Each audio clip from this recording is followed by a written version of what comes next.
Welcome to the deep dive. Today we're diving straight into, well, a really big question. When are we likely to see Chinese tourists returning to Japan in significant numbers? And crucially, what might influence their travel decisions, in this post-COVID era? Exactly. It's definitely a complex picture. We can't predict the future perfectly, obviously. No, predicting anything right now is tough, especially with so many global factors involved. But we do have some really compelling data to explore, looking at current intentions, current trends, that can give us some valuable insights. Absolutely. And for this, we're mainly looking at two key sources. First, there's a very large-scale survey. That's the one from the China Tourism Academy in Tencent. Over 10,000 respondents, so it gives a pretty broad picture. It does. And second, we have a PDF just called Tosido20428.pdf, which actually contains interview excerpts, real quotes from Chinese residents talking about their travel thoughts. So our mission for this deep dive is basically to pull out the key insights from these sources.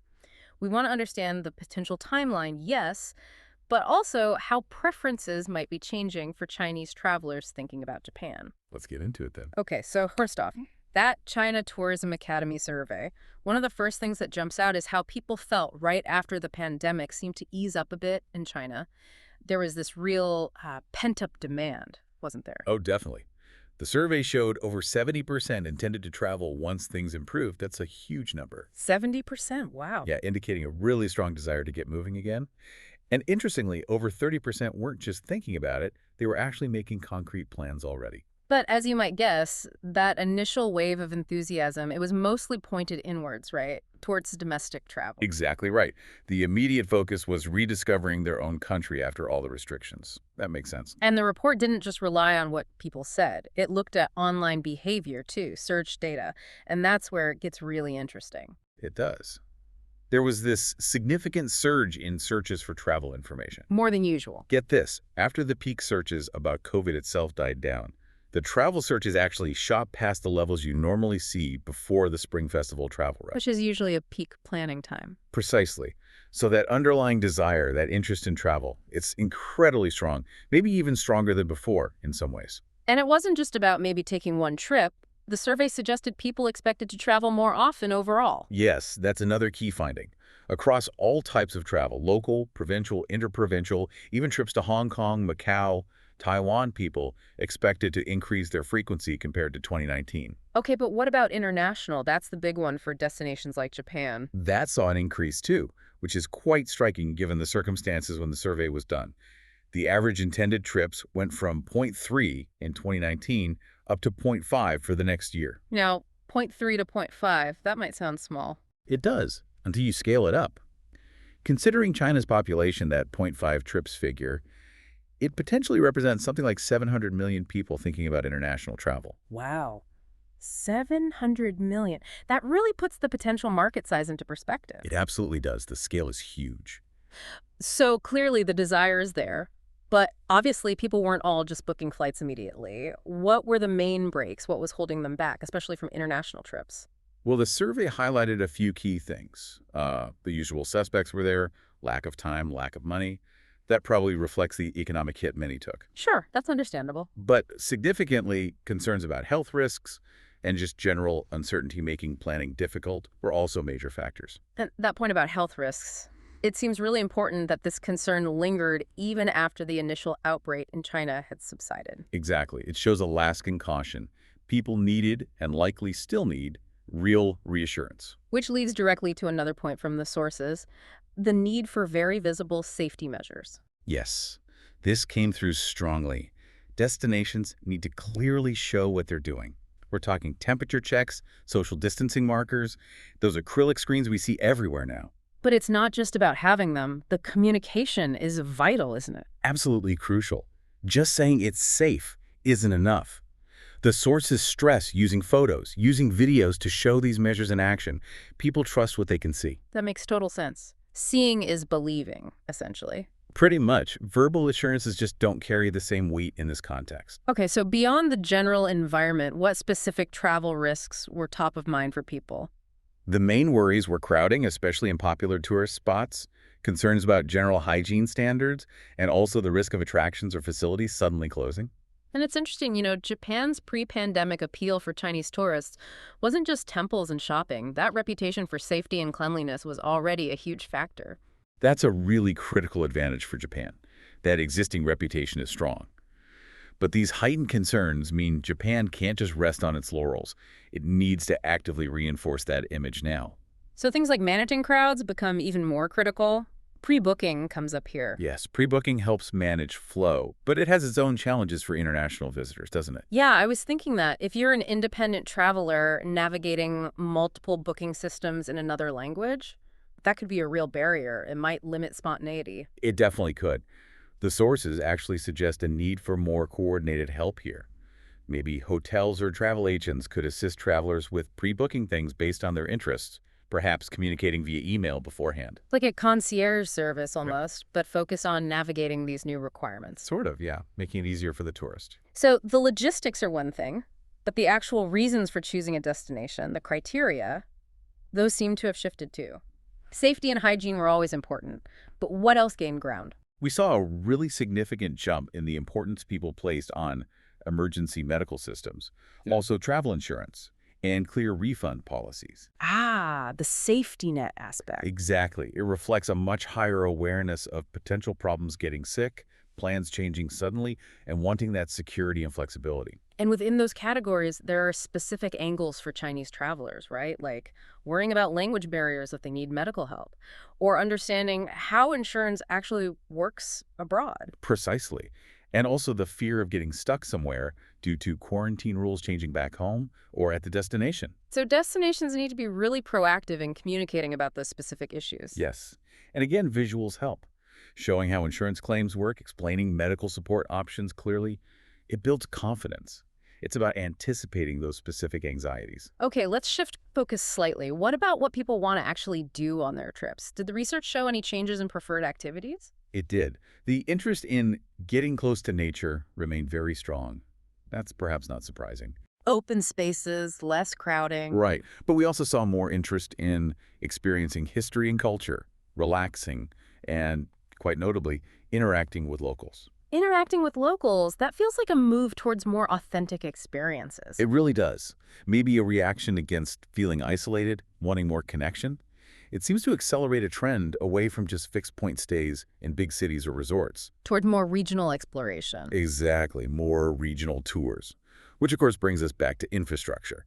You need good, accessible transport options in those areas.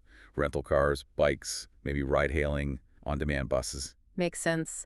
And on the flip side, did some of the more traditional tourism styles lose appeal? Yes, definitely. There was a noticeable decline in interest for just visiting famous landmarks or general city tourism. Why do you think that is? The reasoning seems to be twofold. One, those trips can be quite tiring, maybe a bit superficial, less memorable. And two, the experiences might feel too similar to what's available in their own big cities. Plus, again, the crowding issue at major landmarks. It's fascinating how these preferences connect. You see it reflected in destination choices too, right? Both domestically and internationally. Absolutely. Domestically in China, Shanghai's popularity seemed to dip a bit, maybe fewer historical sites compared to Beijing, and its draw was heavily linked to Disneyland. Okay. Interestingly, Hubei province saw a rise.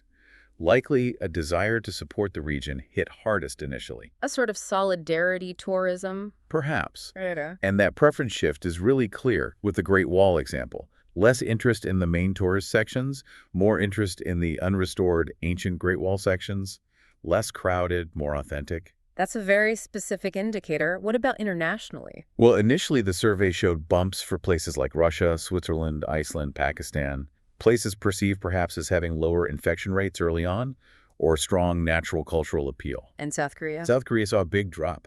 It's heavily focused on city tourism and shopping, which seemed less appealing. But Japan, where did Japan stand in all this? Japan held up relatively well. It was ranked third, practically second if you discount Russia's likely temporary surge. Why? Again, that reputation for health and safety, combined with popular nature destinations like Hokkaido, still being very attractive. So Japan's core strengths still resonated. Okay, bringing it all together, the timeline. What were people thinking back in March when the survey was done? When did they actually expect to take their next trip?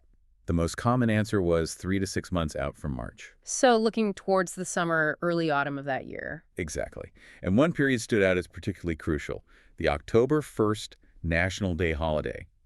That year, it combined with the Mid-Autumn Festival for an 8-day break. Ah, the Golden Week. Right.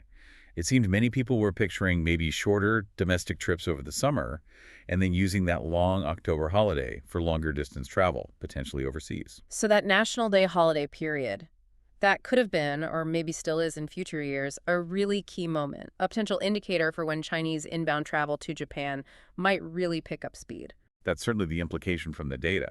It looked like a major target window for many travelers. Interesting. There was one other behavioral shift noted about trip duration. Yes, kind of counterintuitive. The trend towards ever shorter trips seemed to reverse slightly. There was an increase in preference for mid-length trips, say 5 to 7 days, and fewer people interested in simple day trips. Any thoughts on why? The thinking might be, if taking transport like planes or trains feels like it carries some risk, however small, you want to make the journey worthwhile, stay longer at the destination to maximize the experience relative to the travel time and perceived risk. That makes a certain kind of sense. If you're going to go through the hassle, make it count. Exactly.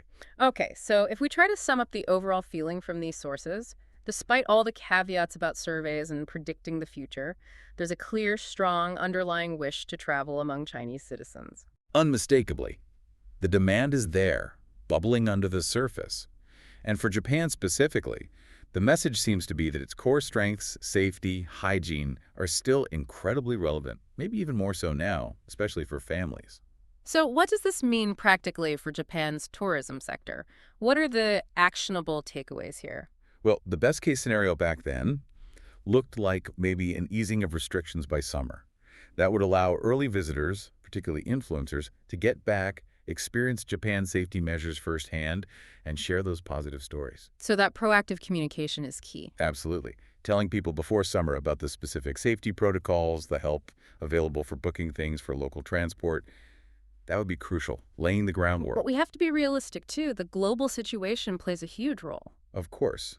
If the pandemic situation globally didn't improve as hoped, then a really significant return might have been pushed back, maybe to the Christmas-New Year period or even later. It's a waiting game, to some extent. It is, but the data strongly suggests that because of this high level of interest, China is likely to be where the recovery of global inbound tourism really starts. They seem poised to travel as soon as they feel it's safe and feasible. Okay, so wrapping up our deep dive today. Predictions are tough, no doubt. But the data points to this really strong, pent-up travel demand in China. Japan's still well-positioned thanks to its safety image. That October National Day holiday seems like a key time to watch whenever widespread travel becomes possible again. But making the most of that depends heavily on clear communication about safety and providing practical support for travelers. Absolutely. And it leaves us with a final thought, really, for you listening. How might this intense focus on safety, hygiene, and this shift towards more local, maybe more meaningful experiences, how might that reshape tourism globally in the long run? It's not just about Chinese travelers. These shifts might affect everyone. What changes will destinations everywhere need to make to keep up?